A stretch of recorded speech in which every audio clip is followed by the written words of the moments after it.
This is a quote from Jordan Peterson. Hitler was a canny person with a brilliant sense of drama.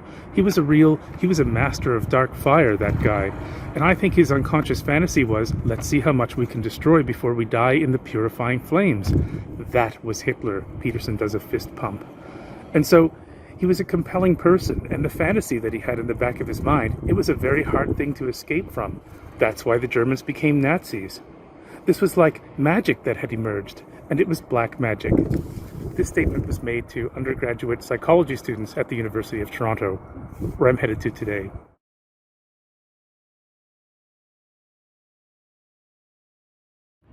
At the University of Toronto, I ran into a first-year psychology student who told me that he was elated that Jordan Peterson had lost his tenureship and would no longer be teaching at that institute. He also informed me that when he was in his mid-teens that he became a follower of Jordan Peterson. However, he realized that he was a fascist or possibly a neo-Nazi, and he was even aware of his pro-Nazi comments and quoted one to me. Moreover, he told me that his younger brother was being drawn into the orbit of the alt-right and Jordan Peterson, and that this was very difficult to watch. And this is exactly why the media, in particular the Canadian media, because this is a homegrown problem, must inform the Canadian public about Jordan Peterson's praiseful and defensive statements about Adolf Hitler and Nazism, because Jordan Peterson targets young adults and children.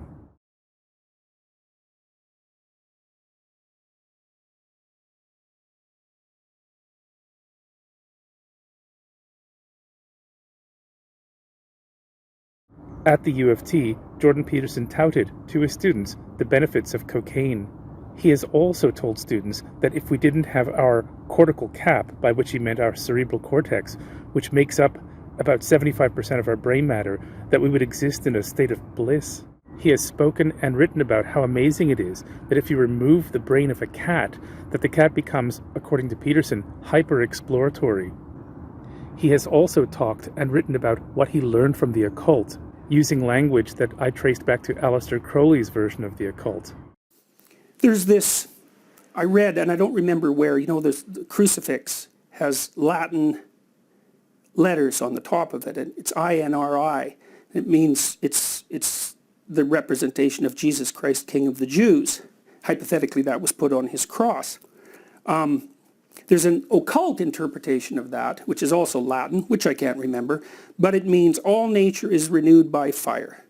And so the crucifixion then is assimilated to the idea of a forest fire. Everything burns down before there's new growth.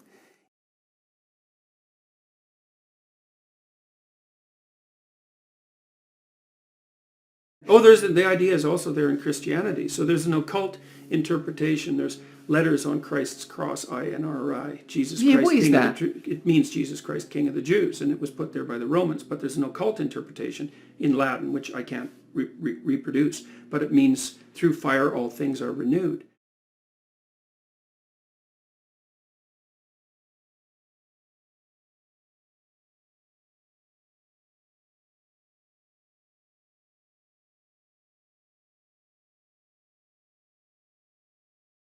Aleister Crowley was a Satanist who believed he was possessed by the devil. In reality, he was possessed by schizophrenia.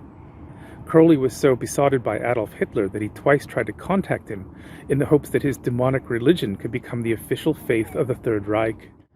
One of Peterson's favorite subjects is satanic possession. He has written about it in 2 of his books and has spoken about it at the U of T. Across his 3 books, Peterson has written about Lucifer some 160 times, often in ways that are praiseful. For instance, he has called Lucifer the spirit of reason and God's most wondrous angel.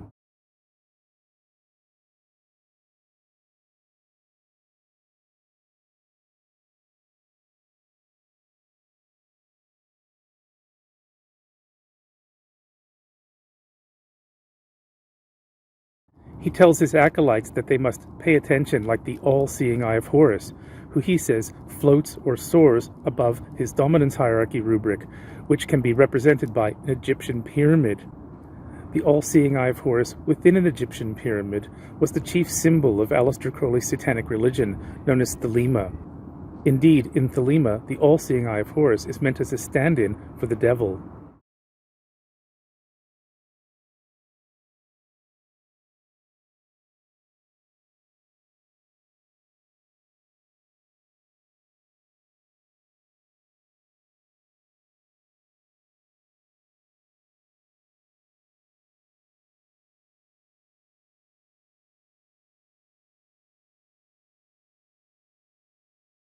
Before Aleister Crowley created his own religion, he cut his teeth as a black magician in an organization known as the Golden Dawn.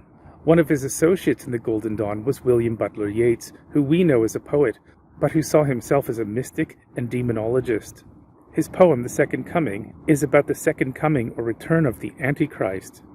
In Peterson's book 12 Rules for Life, he includes an excerpt from this poem. 12 Rules for Life is supposed to be a self-help book that is also about the Holocaust. I ask you, how could a self-help book be about the Holocaust? In Beyond Order, another self-help book that Peterson claims is about the Holocaust, the word Holocaust does not appear.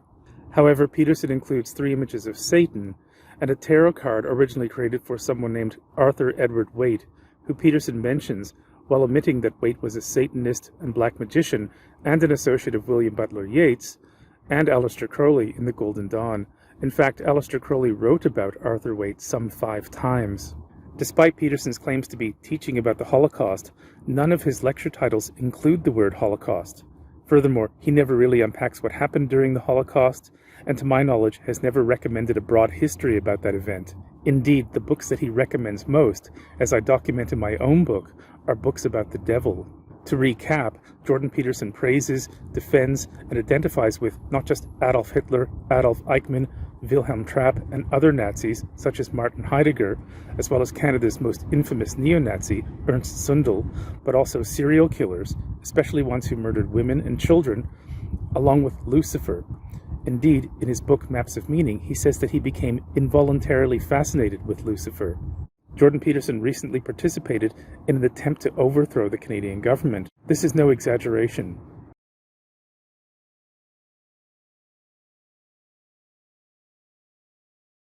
He has also taken to Twitter to promote COVID misinformation, for example by promoting ivermectin.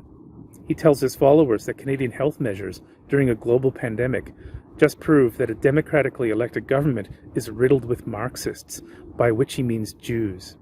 Canada's most popular public intellectual ever is a mentally ill Albertan redneck and to the core a dedicated neo-Nazi, nay, a neo-Nazi organizer. And apart from one useful article from the Toronto Star and 2 good pieces from the CBC, the Canadian media says next to nothing about his insidious remarks and actions. The administration at the University of Toronto should know about Jordan Peterson's praiseful remarks about Adolf Hitler because I've informed them repeatedly, but they're not going to say anything about it. It's bad for the brand. No Nazi professors here, just a communist who subscribes to an ideological system that's responsible for some 100 million deaths. Concerning Random House Canada, who publishes Peterson, their lips are also sealed. Fascism and neo-Nazism are big business. As for the Canadian government, who I've also informed, I doubt they much care either. Canada has a history of ignoring neo-Nazis unless they're outed by ordinary citizens or pressure is exerted from the public or foreign governments. The Jordan Peterson story should be a national scandal, but I reckon the powers that be will see to it that no scandal ever emerges. Thanks for watching, and bye for now.